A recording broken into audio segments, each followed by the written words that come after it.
আমার কিছু কিছু ওটি এক্সপিরিয়েন্স তোমাদের সাথে শেয়ার করছি। আমি কোন ডাক্তার দেখিয়েছি, কোথায় আমার ডেলিভারি হয়েছে। আমরা বলবো যে তুমি তাহলে কেন সি সেকশন করালে, বুকের এই জায়গাটাতে নিচটাতে এরকম ভাবে খুব জোরে একটা চাপ দেয়। তো ওই সময় আমার না দম আটকে আসছিল। Hello everyone, welcome back to our channel. তো ভেবেছিলাম যে বেবি হয়ে যাওয়ার পর আমরা টানা ব্লগ দেবো, একদিনও মিস দেবো না, সৌরভ জোশীর মতো। কিন্তু হলোটা এমনই যে ও হবার পর সারা রাত্রির আমাদেরকে এমনভাবে জাগিয়ে রাখে, আর ইচ্ছা করে না যে হাতে ফোন তুলে আমরা ভিডিও করব। ঠিক আছে, মহিলাটাকে দেখছো, যার অভ্যেস ছিল 11:30টার মধ্যে ঘুমিয়ে পড়ার, তাই তো? এখন 11:30টার মধ্যে ঘুমিয়ে পড়তো। এখন আমি 3:30, 4টের সময় যখনই আসছি 5টার সময় ঘুমাচ্ছে। এখন কি অবস্থা! এখন 5টায় ঘুমিয়ে আবার তোমার 6টা 6:30টার মধ্যে উঠতে হয়। হ্যাঁ, বুঝতেই পারছো আমাদের সিচুয়েশন, যে আমরা কিভাবে ফোন তুলে ভিডিও করব সেই এনার্জিটা আমাদের আসছে না। তো যাই হোক, আমি নন্দিনীকে কালকেই বলছিলাম যে হয়তো দেখতে ওকে নন্দিনীর মতো হয়েছে, কিন্তু স্বভাব মনে হচ্ছে পেয়েছে আমার মতো, যেটা আমি মায়ের মুখ থেকে শুনেছি যে আমি ছোটবেলায় কি কি করতাম। আমি ওরকম দিদাকে জ্বালাতাম, মনে হয় ঠাম্মিকে জ্বালাচ্ছে, তাই তো? তো আজকে ব্লগের বিষয়বস্তু হচ্ছে যে আমরা পুরোপুরি পাগল হয়ে যাওয়ার আগে তোমরা অনেকেই কমেন্ট করছিলে যে দিদি হসপিটাল এক্সপিরিয়েন্স দাও, দাদা হসপিটাল এক্সপিরিয়েন্স তোমাদের কেমন ছিল, কত কি খরচা হয়েছে প্রত্যেকটা। তো আজকে আমরা চেষ্টা করব, যদি পুরোপুরি পাগল না হই, A to Z সমস্ত কিছু বলার, কারণ এর থেকে বেশি দিন হয়ে গেলে আমরা নিজেরাই ভুলে যাব। তাই ভাবলাম যে আজকের এই ব্লগেই সমস্তটা কিছু বলে দেবো, তোমরা যা যা জানতে চাইছিলে সমস্তটাই।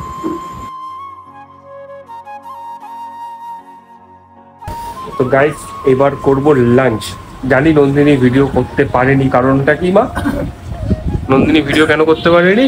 ওই মাছ ছিল না, বারবার সোয়ালে ওই জন্য ভিডিও করতে পারেনি। এখন দুজন মিলে ঘুমাচ্ছে ওই ঘরে। তো আজকে লাঞ্চে কি আছে? যেটা মায়ের খুব ফেভারিট, প্রত্যেকদিন হয় প্রায়, চিকেন। চিকেন। তুমি উচ্ছে আলু ভাজাটা প্রত্যেকদিন কেন করো? প্রত্যেকদিন কোথায়? আমি তো প্রত্যেকদিনই দেখি প্রায় উচ্ছে আলু ভাজা হচ্ছে। জানি তোমার খুব ভালো লাগে খেতে তিতো পিতো এইসব জিনিসগুলো, তাহলে প্রত্যেকদিন তুমি করবে? আজকে একটু একটা দিয়ে খেতে নেই বলে করলাম। আচ্ছা, আজকে তোমাকে নন্দিনীকে এই জিনিসটা খাওয়াতে হবে। আলু বেছে বেছে খায়। সেটাই হচ্ছে কথা। এই যে আমাকে মাংস দিয়ে দিচ্ছে, আবার চাটনিও দিচ্ছি। আহা, চাটনি একটুখানি আছে, যেটা কালকে করেছিল শেষ হয়ে এসছে। লাঞ্চটা করতে বসে যাই, আর দেখি নন্দিনী কখন ওঠে। এখনো মনে হয় স্নানও করেনি না নন্দিনী? এখনো নন্দিনী স্নানও করেনি। ও একটু বেলা করে উঠবে, কারণ ঘুমটা কমপ্লিট করে উঠে স্নান ফান করে তারপর খাওয়া দাওয়া করতে করতে প্রায় 4টে, 4:30 বা 5টা বেজে যাচ্ছে। এখন ঘুমাচ্ছে। এখন দেখো, যেরকমটা বলেছিলাম যে ঘুম থেকে উঠলেই স্নান করে খেতে বসবে। কটা বাজে এখন? 4টে বাজে। এই দেখো ঘড়ি, এখন ঘড়িতে বাজে 3:26। 3:30 বাজে। হ্যাঁ, একজন একজন করে খাচ্ছে। অ্যাকচুয়ালি এ খাচ্ছে, সবার খাওয়া গেছে, শুধু মায়ের আর আমার হয়নি। এবার আমি খেয়ে গিয়ে মেনেকে আমি ধরবো, তারপর মা খাবে। আচ্ছা, আরেকটা নাম শুনলে তোমরা, মেনে।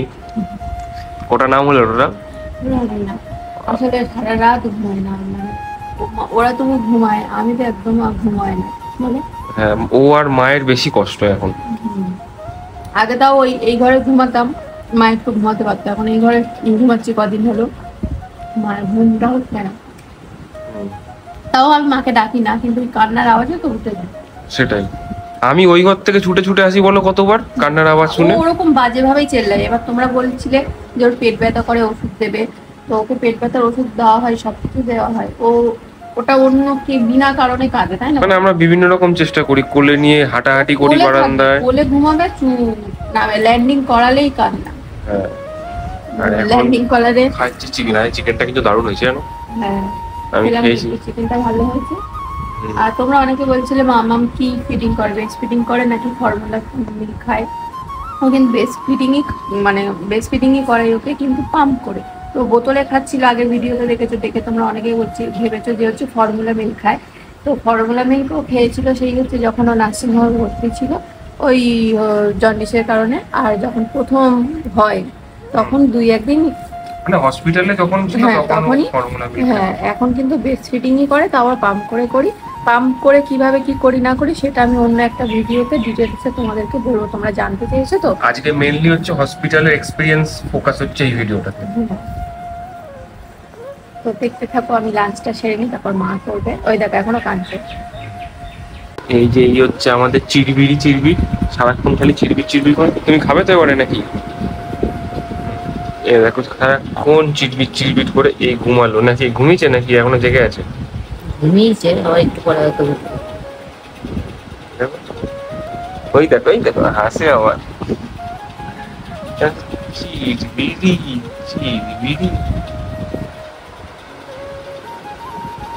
এই যে চলে এসছে খেতে, বাবার হাতে হ্যান্ড ওভার করে দিয়েছে, তাই তো? ঘুমিয়েছে বলে দিয়েছি, জেগে থাকলে তো ও নিতে পারে না, না কাঁদে ওর কাছে। তো এখন দুজনে মিলে খেয়ে নিচ্ছি, আবার গিয়ে একটু শোবো। ঘুম তো আর হবে না, কারণ ও জেগে গেছে, কান্নাকাটি করছে। ওর ঘুমের টাইমটাই আমাদের ঘুমিয়ে নিতে হবে, না হলে আর ঘুম হবে না, তাই তো? কি হচ্ছে সন্ধ্যাবেলা? সন্ধ্যাবেলা এখন স্ন্যাক্স তৈরি হচ্ছে, চা হচ্ছে এখানে, বাহ। এখানে চিকেন পকোড়া। আহা। আর আজকে হবে নতুন ফ্রাই প্যানে চিকেন পকোড়াটা, আগারোর, যেটা আগের বারে আনা হয়েছিল। আজকে ফার্স্ট ইউজ করে দেখবো কেমন কি হয়, এর মধ্যেই পকোড়াটা করবো।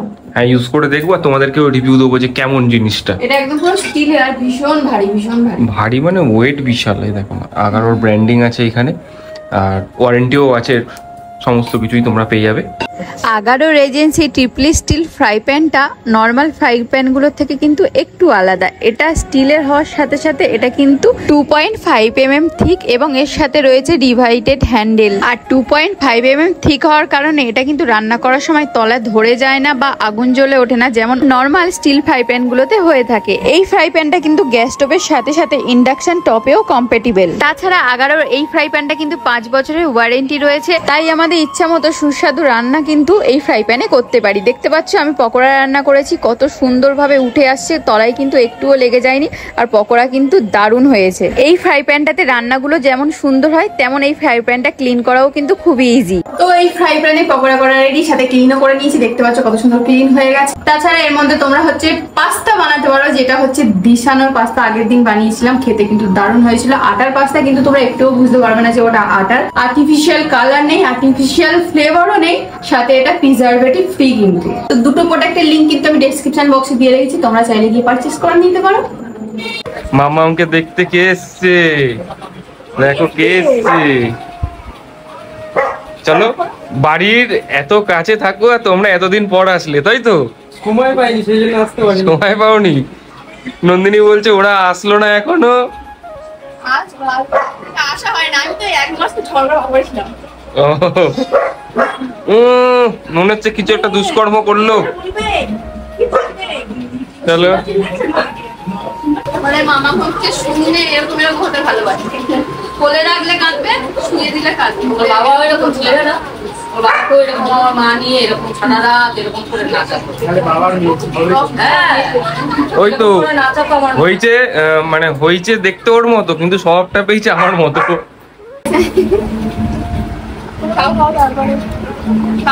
না বলো, ওই পকোড়ার সাথে এই পকোড়ার একটা কম্পিটিশন করে দেখো কেমন হয়েছে, বলো। হ্যাঁ, খেয়ে দেখো। নুন দাও একটু ওপর থেকে, কম লাগলে তারপরে বলো, সত্যি কথা বলবে। বুঝলি, ভেবেছে বাড়ির পকোড়া আলাদা আছে। হ্যাঁ, পরিষ্কার পরিচ্ছন্ন সুস্বাদু ভালোবাসা।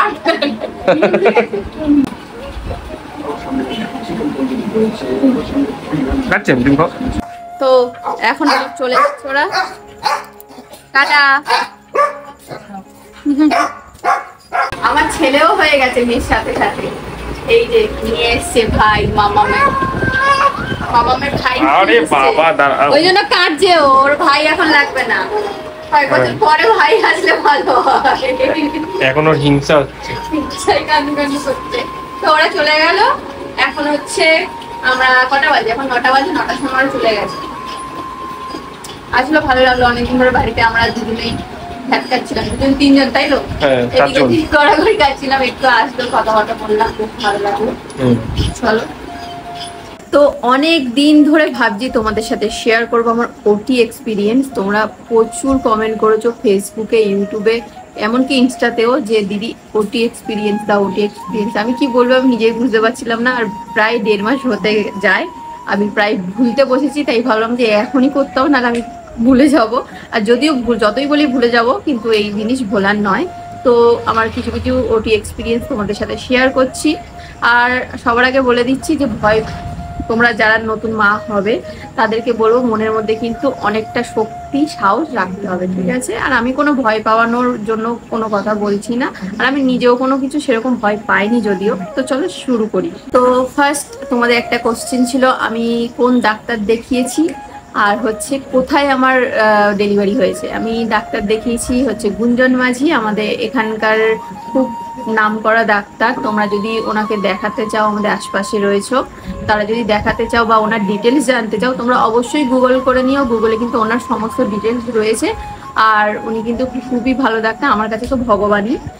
আর সমস্ত মেয়ের কাছে যেই ডাক্তার ঠিকঠাকভাবে হচ্ছে ডেলিভারি করে, ঠিকঠাকভাবে বাচ্চাটাকে কোলে দেয়, তার কাছে সে ভগবানই হয়ে যায়। তো আমার কাছে সেম।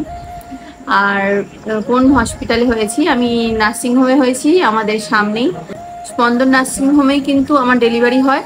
তো আমাদের যিনি ডাক্তার রয়েছে, আমি প্রথম থেকে আমার প্রেগনেন্সি প্রথম থেকে শেষ ডেলিভারি পর্যন্ত আমি চেয়েছিলাম যে একজনের কাছেই দেখাবো, এর কাছে ডেলিভারি ওর কাছে দেখানো, ওরকম করতে চাইনি। তো আমাদের হচ্ছে দুটো জায়গার কথা বলেছিল, স্পন্দন আর হচ্ছে অ্যাটলাস। তো আমাদের স্পন্দনটা কাছে বলে আমরা ওটাতেই করেছি। আর তোমরা তোমাদের খুশি মতো করতে পারো, সেটা ওনার সাথে কথা বলে তোমরা তোমাদের মতো করতে পারো। এবার আসি হচ্ছে আমার বেবি হওয়ার থেকে সকাল থেকে জার্নিটা শেয়ার করি। আমার ডেট ছিল 7 তারিখ, এপ্রিলের 7 তারিখ সকাল 7টায়। মানে সারা রাত তো ঘুমের কোনো কিছুই নেই, তবু আমার চেয়েছিলাম একটু যাতে রেস্ট নিতে, ঘুমিয়েছিলাম হালকা করে। কিন্তু সারাক্ষণ মাথার মধ্যে আমার সৌরভের বাড়ির সবারই একটা টেনশন চলছিল কি হবে না হবে। তো সকাল হয়, আমরা বাড়ির সবাই মিলে যাই। আমার সাথে তো প্রচুর জন গেছে, তোমরা তো ভিডিওতে দেখেইছো যে আমার সাথে অনেকেই গেছিলো নার্সিংহোমে। তো যাওয়াতেই প্রথম থেকে আমার একটু নার্ভাস তো ছিলামই, একদমই ছিলাম না বলবো না, ভয়ও ছিল, যেটা সবার মধ্যে থাকে যে কি হবে না হবে, ঠিকঠাক থাকবো কিনা, বা বেবিটা ঠিকঠাক ভাবে সব যেটা একটা টেনশন থাকে সবার, সেরকমই ছিল। তো ফার্স্টে যাই, আমি সকালে কিন্তু কিছু খাইনি, আমাকে বলে দিয়েছিল যে কিচ্ছু খেয়ে যাবে না। আর যেহেতু আমার কোনো থাইরয়েড বা কোনো কিছু এক্সট্রা কোনো সমস্যা ছিল না, তার জন্য আমার কোনো ওষুধও বা কোনো কিছুই খাওয়ার নয় ছিল না। আর এমনি সময় যেমন সকালে হচ্ছে একটা গ্যাসের ট্যাবলেট খেতাম, সেটাও না, মানে কোনো কিছুই খেয়ে যেতে বারণ করেছিল। হ্যাঁ, এক ফোঁটা জলও না, তো জলও খাইনি, তো না খেয়েই গেছি। তো যেহেতু অত সকালে গেছি, তখন ডাক্তার আসেনি, কিছুক্ষণ আমরা একটু বসি, তারপর ডাক্তার আসে। তো আমাকে রেডি করায় ওটির জন্যে। তো ওটির জন্য যখন রেডি হতে যাই, আমাকে জিজ্ঞাসা করছিল যে হচ্ছে ভয় লাগছে তোমার, মানে যেই সিস্টার দিদিরা থাকে। আমি বললাম ভয় তো একটু একটু লাগে, সেটা তো সবারই লাগে যতই মুখে না বলি। তারপর হচ্ছে রেডি হওয়ার পরে কিন্তু একবার বাড়ির লোকেদের সাথে দেখা করে। তো সেই সময় সবাই এসছে, তো দেখা করতে এক এক করে সৌরভ টৌরভ সবাই, বাড়ির মাসি মা সবাই গেছিল, মামি টামি মামার বাড়ি থেকে। তো সবাই এসেছিল, দেখা করেছিল। তো সেই সময় মাসি, আমার বোন সবাই কান্না করে, মানে একটা ইমোশনাল হয়ে গেছিলো যে ঠিকঠাক হবে কিনা। তো আমারও ভয় লাগছিল, আমি কাঁদবো, কিন্তু আমি সেই সময় বেশি হাইপার হতে চাইনি, কারণ হলে আমার ওটিটা সেই সময় হবে না। তাই তোমাদেরকেও বলছি, তোমরা বেশি হাইপার বা টেনশন কোনো কিছুই করো না, তাহলে কিন্তু ওই দিন আর মানে ওটিটা হবে না। তো আমি ওই জন্য ওই জিনিসটা মাথার মধ্যে বেশি ঢোকাচ্ছিলাম না, আমি চাইছিলাম যা হবে দেখা যাবে। আর সবসময় বজরংবলী হনুমান চল্লিশা তো মনে মনে আমি পড়েই যাচ্ছিলাম যাওয়ার থেকেই, মানে আগের দিন রাত থেকেই আমার শুরু হয়ে গেছে। তো ওখানে গিয়ে পর্যন্ত আমি সেই করছিলাম মনে মনে, হনুমান চল্লিশা বলেই যাচ্ছি। তো যাই হোক, তারপরে আমাকে নিয়ে যাওয়া হয় ওটি রুমে। যখন যাচ্ছি আমি, সামনে আমার বাড়ির সবাই দাঁড়িয়ে আছে, এক এক করে আমি সবাইকে হাসি মুখে টাটা করতে করতে গেছি, তোমরা দেখেছো ভিডিওতে। তো ওটিতে ঢুকেই আমি যেটা দেখলাম ফার্স্টে, চারিদিকে ছুরি কাঁচি, মানে আমার এইরকম এক্সপিরিয়েন্স আগে কোনো দিন হয়নি, মানে কোনো অপারেশন বা কোনো ওরকম কোনো কিছুই আমার হয়নি, এটাই ফার্স্ট। তাও আমি বললাম ওই যে কোনো হাইপার হয়নি, কিছু হয়নি, মনের মধ্যে একটা শান্তি, কুল মানে ঠান্ডা থাকতে হবে। তারপর আমাকে ওই একটা থাকে না বেড, একদম প্লেন শক্ত বেড, ওইটার মধ্যে শুয়ে দিয়েছে, ওপরে লাইট গোল, আমি যে এতদিন হচ্ছে সিনেমাতে বা হচ্ছে সিরিয়ালে দেখেছি ওইগুলো, আজকে আমি হচ্ছে মানে সেই দিন হচ্ছে আমি ফার্স্ট রিয়েলে দেখলাম। বেডে শুয়ে তারপর আমাদের যে ডাক্তারবাবু ছিল গুঞ্জন মাঝি, উনি আসলো। আমি তো খালি ভাবছিলাম যে উনি কখন আসবে, কারণ অন্য ডাক্তাররা সব ছিল, তো আমার খালি ভয় লাগছিল যে উনি আসবে তো, উনি করবে তো, মানে আমার মনের মধ্যে একটা ভয় লাগছিল যে উনি আসবে তো। তো ফাইনালি উনি আসলো, এসেই আমার সাথে কথা বলা শুরু করেছে, মানে মাইন্ডটাকে মানে ঘোরানোর চেষ্টা করছিল উনি, যাতে আমি ওইসব নিয়ে বেশি না ভাবি। তো যে তুমি ভিডিও করো, জানো তো এনা ভিডিও করে। আমি তো শুনে অবাক যে ডাক্তারবাবু কি করে জানলাম আমি ভিডিও করি। আসলে সৌরভের অ্যাকাউন্টে উনি রয়েছে, ফেসবুক অ্যাকাউন্টে উনি রয়েছে, তারপর আমাদের হোয়াটসঅ্যাপে রয়েছে। সব সময় আমার পুরো প্রেগনেন্সি জার্নিতে যখনই মেসেজ করেছি, ফোন করেছি, উনি কিন্তু সঙ্গে সঙ্গে না হলেও কিছুক্ষণ পরে রিপ্লাই দিয়েছে, উনি হচ্ছে রেসপন্স করেছে, যেটা কিন্তু সব ডাক্তার করে না। ওই জিনিসটা আমার খুবই ভালো লেগেছিল। তো যাই হোক এবার বলি, উনি হচ্ছে প্রচুর গল্প করছিল, আমার সাথে কথা বলছিল, আমিও বলছিলাম। এবার ওই যে মেন সময়টা, যে পিঠে ইঞ্জেকশনটা দেয়, যে বেডটার উপর আমি বসেছিলাম, ওটা একদম শক্ত থাকে, তো ওটার মধ্যে বসিয়ে পা দুটো সোজা করিয়ে, আর ওই ইঞ্জেকশনটা আমি তোমাদের একটা কথা বলে দিচ্ছি আগে থেকে, ওই ইঞ্জেকশনটা চেষ্টা করবে একবারে নেওয়ার, মানে নড়াচড়া করবে না। নড়াচড়া করলে বার করে আবার যদি ওটা পুশ করে, সেই সময় কিন্তু আরো বেশি যন্ত্রণা করে, আরো বেশি, মানে ওটা একদম ভালো না। তো আমি চেষ্টা করছিলাম ওটা একবারেই নেওয়ার, সে যতই যাই হোক, আমার লাগুক কাটুক যাই হোক, আমি একবারে নেবো। মানে তো আমি নিচু হতে পারছি না, কারণ পেটটা যেহেতু আমার খোলা ছিল সেই সময়, তো আমি কিভাবে নিচু হব। কিন্তু ঘাটটা নিচু করিয়ে আমার দিয়েছে পিঠে ইঞ্জেকশনটা দিয়ে, তারপর শুয়ে দিয়েছে। এবারে শুয়েছে না, আমি ভাবছি আমার তো অবশ হয়েছে, তো আমি মানে পা নাড়ানোর চেষ্টা করছি, বাঁ পাটা আমি হালকা হালকা আঙুলগুলো নাড়াতে পারছি, কিন্তু ডান পাটা দেখছি হচ্ছে না। প্রায় 2 মিনিটও লাগলো না, মানে অবশ হয়ে গেছে, ঠিক আছে। তারপরে দেখছি আমার পেটের মধ্যে থেকে ধোঁয়া উঠছে, আমি ভাবছি কি হলো, ধোঁয়া কেন? তারপর একটা পোড়া পোড়া গন্ধ আমার নাকে আসছে। আর তো লেজার দিয়ে কিন্তু ওপরের লেয়ারটা কাটছিল, তার জন্যই ওই পোড়া গন্ধটা। আবার দেখলাম যে আমি চশমা পরেছিলাম, হ্যাঁ আমি চশমা পরে ঢুকেছিলাম ওটি রুমে, যার জন্য আমি সবকিছু ঠিকঠাকভাবে দেখতে পাচ্ছিলাম, নাহলে কিন্তু দেখতে পেতাম না। তারপর যখন এক এক করে লেয়ার কাটলো, মানে ওটি রুমে ঢোকার আগে পর্যন্ত যেটুকু সময়, মানে ওইটুকু, মানে আমাকে রেডি করতে আর ইঞ্জেকশন দিয়ে অবশ করতে যেটুকু সময়, ওইটুকু সময়, কিন্তু বেবি মানে বার করতে কিন্তু বেশি সময় লাগে না। তারপর বেবি বেরিয়ে যাওয়ার পরে যেটুকু স্টিচ করতে লাগে ওইটুকুই সময়, এছাড়া কিন্তু আর এক্সট্রা কোনো বেশি সময় লাগে না। আমার প্রায় 45 মিনিট কি 40 থেকে 45 মিনিট মতো লেগেছিল ওটি রুমের মধ্যে। এটা আমি কোনোদিন ভুলবো না যে ডাক্তারবাবুর চশমা থেকে দেখতে পাচ্ছি আমার পেট কাটা কাটা, মানে ব্লাড রয়েছে, এগুলো আমি চশমা থেকে দেখতে পাচ্ছিলাম। দুদিকে দুটো ডাক্তারবাবু ছিল, একদিকে আমার যাকে প্রথম থেকে দেখাচ্ছিলাম উনি ছিল, আর একদিকে অন্য একটা ডাক্তারবাবু ছিল। তো দুজনেই চশমা পরা, আমি চশমা পরা, একদম ক্লিয়ার দেখতে পাচ্ছি আমার পেট কাটা। মানে বুঝতে পারছো, অন্য কোনো মেয়ে হলে ওখানে মনে হয় হয়ে যেত। তাও আমি মানে দেখছি যে কি করছে, মানে এত মানে সাহস আমার বলতে পারো। আমি তাকি দেখছি আমার পেট কাটছে। তারপর আমি চোখটা না বন্ধ করে নিয়েছি, মানে আর দেখতে পাচ্ছি না, আমার কেমন একটা হচ্ছিল। আর আমার যেহেতু দমের কষ্ট রয়েছে, আমার প্রথম থেকে তো কোনো প্রবলেম ছিল না প্রেগনেন্সিতে, শেষেও কোনো প্রবলেম ছিল না। এবার তোমরা বলবে যে তুমি তাহলে কেন সি-সেকশন করালে, তো আমার হালকা দমের কষ্ট রয়েছে, তো সেটার ভয়েই আমি কিন্তু আমরা হচ্ছে সি-সেকশন করিয়েছি। নর্মালের রিস্কটা নিইনি। তো ওইখানে শুয়েও ওই সময় আমার না দম আটকে আসছিল, জানি না ওই সময় সবার হয় কিনা, কিন্তু আমার কিন্তু দম আটকে আসছিল, মানে আমি কি করবো বুঝতে পারছিলাম না, প্রচুর উসপাস করছিলাম। সেই সময়ও ডাক্তারবাবু আমাকে অন্যদিকে মনটা ঘোরানোর জন্য গল্প করেই যাচ্ছে। আবার সবাই, আর ওর ওটি রুমের মধ্যে আদার্স আরও যারা ছিল প্রত্যেকে খুব ভালো, আমার সাথে কথা বলার চেষ্টা করছিল যে তুমি কি ভিডিও করো, হচ্ছে তোমার চ্যানেলের নাম বলো। আমি আবার সেইগুলো আমার নামগুলো বলছি ওখানে। আমি ভাবছিলাম পরে আমার না মনে হলো, পরে আমি ভাবছিলাম আমি যদি ফোনটা নিয়ে যাওয়ার কথা বলতাম ভালো হতো, কারণ অনেকেই দেখেছি ওটি রুমের মধ্যে ভিডিও করতে। তো আমারও ইচ্ছে ছিল যে ওটি রুমের মধ্যে ফার্স্ট যখন বেবিকে আমার কাছে দেবে ওই ভিডিওটা করার, কিন্তু আমি যদি বলতাম হয়তো রাজিও হয়ে যেত, আমি বলিনি, মানে সাহস হয়নি আমার। তারপর হচ্ছে ওই সময়টা আসলো, অনেকক্ষণ এই কাটাকাটি এইসব দেখলাম। মুখ চোখের ওপর আমার একটা রুমাল দিয়ে দিয়েছিল, কিন্তু চশমার কারণে রুমালটা বারবার সরে যাচ্ছিল, ঠিক আছে। আমার ডান সাইডে ছিল গুঞ্জন মাঝি স্যার, আর বাম সাইডে ছিল একটা অন্য ডক্টর, তো ওনার নাম আমি জানি না। উনিও ওনাকে ইশারা করে বললো মানে এবার কি চাপটা দেবো, তো আমার এই বুকের এই জায়গাটাতে নিচটাতে এরকম ভাবে খুব জোরে একটা চাপ দেয়, আমি জাস্ট আচমকা, তো আমি মানে বুঝতে পারিনি। উনি ওনাকে ইশারা করেছে সেটা দেখেছি, কিন্তু কি জন্য ইশারা করেছে আমি অত বুঝতে পারিনি। তো চাপটা দিয়েছে, তো তারপরেই একটা ট্যা করে আওয়াজ, মানে ওই মুহূর্তটা একদমই আলাদা। তো একটা কান্না আমার কানে ভেসে আসলো, আমি ভাবলাম হয়ে গেছে, কিন্তু আমাকে বলছে না যে কি হয়েছে। মানে পা দুটো দেখতে পাচ্ছি, আমি যতজনের কাছ থেকে শুনেছি বা দেখেছি প্রথমে হওয়ার পরে দেখিয়ে দেয়, কিন্তু আমাকে ওটা করেনি। আগে হচ্ছে ওকে ক্লিন করতে নিয়ে গেছিলো, মানে মুছিয়ে টুছিয়ে তারপরে আমার কাছে নিয়ে এসছে। তো ওই সময়টা আমি ভাবছি কি হয়েছে, আমার ছেলে হয়েছে না মেয়ে হয়েছে, আমাকে কিছু বলছে না, কারণ আমি তো আরো উসপাস করছি। আমাকে আবার ডাক্তারবাবু বলছে তুমি হচ্ছে ঠান্ডা হও, শো, তোমাকে দেখানো হবে কি হয়েছে। তো তখন হচ্ছে স্টিচ হচ্ছিল, যেহেতু আমি আবার নড়াচড়া করছিলাম ওর জন্যে। তো তারপরে আমার কাছে নিয়ে আসলো, তো আমাকে বলছিল তোমার কি, এরকম করে তুলে দেখিয়ে বলছে তোমার কি হয়েছে। আমি বলছি মা। প্রথম আমি ওটাই বলেছিলাম, ওরাও অবাক হয়ে গেছে, বলছে মা মানে?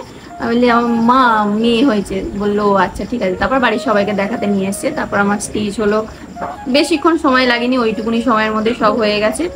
আর তারপরে আমাকে বেডে দেওয়া হয়। সৌরভ গিয়ে কান্নাকাটি করছিল, আগে গিয়ে হচ্ছে, আমি পরে দেখেছি, আমি তো যেহেতু ওটি রুমে ছিলাম ওদেরকে দেখিয়েছি, আমি তখন দেখতে পাইনি। তো বাড়ির সবাইকে দেখিয়েছে, সবাই খুশি হয়েছে। আর আমার সৌরভ হচ্ছে গিয়ে খালি বলছে ও ঠিক আছে তো, মানে আমি ঠিক আছি তো। ওটা একটা সবারই টেনশন থাকে, ওর ওই টেনশনটা ছিল। তারপর ওকে নাকি কেউ কিছু বলেনি, মানে যাকে জিজ্ঞাসা করছে সেই বলছে নাকি আগে বেবিকে দেখো, বেবিকে দেখো। তো তারপর যখন বেডে আমাকে দেয়, ও গিয়ে কান্নাকাটি করছিল, সেই ভিডিও তোমরা দেখেছো। তারপর সব থেকে মেন যেটা, ওটি হওয়ার পর অনেকে খুব কাঁপুনি হয়, হাত পাত কাঁপে, প্রচুর ঠান্ডা লাগে। আমার কিন্তু ওই জিনিসটা হয়নি, একটুও কাঁপুনি হয়নি। তো ওই জন্য আমাকে ওখানকার সিস্টার দিদিরা, তারপরে নার্স যারা ছিল তারা বলছিল তুমি খুব স্ট্রং, তোমার কিন্তু কাঁপুনি বা অন্য কিছু হয়নি, বা অন্য যাদের হচ্ছে মানে বিপি হাই হয়ে যায় বা অনেক কিছু প্রবলেম হয় ওটিতে যাওয়ার আগে, সেরকম আমার কিছু হয়নি। তাই আমাকে বলছিল তুমি কিন্তু খুব স্ট্রং। সত্যি আমি ও অনেকটাই স্ট্রং ছিলাম ওই সময়। এটা অ্যাকচুয়ালি কি বলতো, হয়ে যায় হয়তো সবার, আমার জানি না কার সাথে কি হয়, আমার হয়ে গেছে। সবাই বলে তো যে হচ্ছে অবশ হওয়ার জন্য যে ইঞ্জেকশনটা দেয় ওটার যন্ত্রণা হয়, ওটার হয়তো হয়, কিন্তু এখন বুঝতে পারবে না, ওটা আস্তে আস্তে যত দিন যাবে, বছর যাবে, তারপর বুঝতে পারবে। কিন্তু সব থেকে যেটা বেশি কষ্ট হবে, দুটো কোমরে দু সাইডে দুবেলা ইঞ্জেকশন দেওয়া হবে, সেটার হচ্ছে ওই ব্যথা কমানো, আর তারপরে মনে হয় তাড়াতাড়ি যাতে শুকিয়ে যায় কাটাটা, ওইগুলো যে ইঞ্জেকশনগুলো দেবে, ওইগুলো যে যন্ত্রণা মানে সহ্য করার মতো না। সি সেকশনে সবাই ভাবে যে হচ্ছে খুবই সোজা, মানে খুব কষ্ট হয় না, এক নর্মালে হলে কষ্ট হয়, সব কিছুতেই কষ্ট, নর্মালেও যেমন কষ্ট, সিজারেও কষ্ট। সব থেকে বেশি কষ্ট কোনটা জানো? পরের দিন যে উঠে দাঁড়ানোটা, ওটা যে কি কষ্ট, মারাত্মক। মানে শুয়ে আছি, আমার বেডটা যে উঁচু করছে আস্তে আস্তে, আমি মানে উঁচু করছে, মানে আমার জীবন বেরিয়ে গেছে। মানে ওই কষ্ট কোনোদিন ভোলার না। আর ওই মানে ওই দিনকেই উঠে দাঁড়াতে হবে। আমি বলছি কালকের উঠলে হবে না, বলছে না আজকেই উঠতে হবে, নাহলে ভাবো যে তুমি আর সারা জীবনের মতো হাঁটতে পারবে না। মা, আমি বললাম আমি শুনে তো অবাক হয়ে গেছি, মানে আজকেই হাঁটতে হবে, নাহলে আমি আর কোনোদিন হাঁটতে পারবো না। ওটা হয়তো আমাকে ভয় দেখানোর জন্য বলেছিল, কিন্তু ওই দিনকেই হাঁটতে হবে। তো যাই হোক, আমাকে ধরে ধরে আস্তে আস্তে হাঁটিয়েছিল। আর ওই হাঁটতে গিয়ে না আমার প্রচুর দম আটকে আসছিল, কারণ আমার মনে হয় যেহেতু গ্যাসের প্রবলেম রয়েছে, আমার গ্যাসের মানে অম্বল অ্যাসিডিটির প্রবলেম রয়েছে, ওই জন্য আমার দম আটকে আসছিল। তো ওই জন্য একটু করে বসিয়ে একটু করে হাঁটাচ্ছিল। তো এই ছিল আমার ওটি এক্সপিরিয়েন্স। তারপর 2 দিন নার্সিংহোমে ছিলাম, 3 দিনের মাথায় আমাকে ডিসচার্জ করে। ডিসচার্জে যেই দিন করবে সেই দিনই আমার মেয়ের যে জন্ডিস ধরা পড়ে, মানে বিলিরুবিনটা বুঝতে পারি যে ওর চোখটা দেখে না, আমি বুঝতে পারছিলাম যে হলুদ হলুদ মতো হয়ে আছে। তো আমি ডাক্তারবাবুকে বলি, ওখানে বেবির যে ডাক্তার থাকে উনি দেখে বললো ওর হচ্ছে জন্ডিস আছে, ওটা এবার চেক আপ করতে হবে। তো ওই দিনেই একদম আসার দিনকেই মনটা একদম, ভাবছিলাম কত খুশি খুশি আসবো, ওই দিনেই একটা ধরা পড়লো। যাই হোক, ওটা সব বাচ্চারই কম বেশি হয়ে থাকে। আর ওখানে যে আয়া দিদিগুলো ছিল, মাসিগুলো ছিল, তারা প্রত্যেকে খুবই ভালো, দুজনেই আমার কাছে ছিল, দুজনেই খুব ভালো, একজন রাত্রে একজন দিনে। আসার সময় আমার মানে ওদেরও মন খারাপ হয়ে গেছে, আমারও মন খারাপ হয়ে গেছে। 2-3 দিন ছিলাম, আমাকে প্রতিনিয়ত খুব হেল্প করেছিল। তারপর আমার মেয়ের প্রতি ওদের একটা মায়া পড়ে গেছিলো, তা আসার সময় খুবই খারাপ লাগছিল। তো আমার ওটি এক্সপিরিয়েন্স খুব একটা যে ভয়ানক সেরকম নয়। তো শুনতেই পেলে একদম নর্মাল, কারণ আমি সেরকম কিছু হাইপারও হইনি, আর আমার তেমন কোনো প্রবলেমও ছিল না, ওই জন্যই সব কিছু নর্মালভাবেই হয়ে গেছে। তো তোমাদেরকেও বলবো তোমরা বেশি ভয় পাবে না, নর্মাল থাকার চেষ্টা করবে, যতই প্রবলেম থাকুক আশা করছি সব ঠিক হয়ে যাবে। আর আমার সব থেকে বেশি যেটা মনে জোর আনতে সাহায্য করেছিল সেটা হচ্ছে হনুমান চালিসা। তো এই হলো আমার ওটি এক্সপিরিয়েন্স। আর জানি না কি বললাম, কি ভুলে গেলাম, যদি কোনো সময় আর কিছু মনে পড়ে তাহলে নেক্সট ব্লগে বলবো। আমার তো এখন যেটুকু মনে আসলো বলেই দিলাম।